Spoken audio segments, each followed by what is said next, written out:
el niño tiene piojos, ¿me recomendarías algún tratamiento? Sí, mira, existen 3 tipos de tratamientos en función de la edad del niño, de si es asmático o alérgico o en función de tus preferencias. Pueden ser insecticidas, siliconas o aceites esenciales. Tanto si me decanto por uno como por el otro, ¿cuál es el mejor modo de utilizarlo? Mira, tanto uno como otro se van a aplicar en 5 pasos. Primero impregnaremos bien el cabello del niño con el producto. Es bueno aplicar un papel film para que el producto esté bien en contacto con el cuero cabelludo. Una vez transcurrido el tiempo que estipule el fabricante, retiraremos el papel film y aclararemos con abundante agua.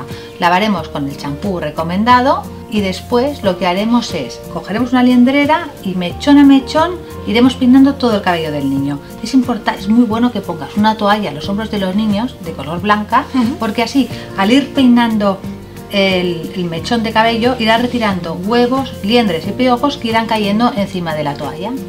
¿Y ya está?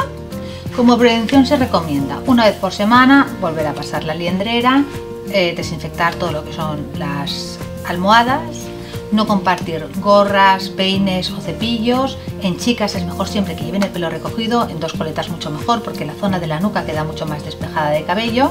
Es bueno que utilices un repelente y que lo apliques detrás de las orejas y en la nuca. También va muy bien que cojas aceite de árbol del té y masajes estas zonas un par de veces al día.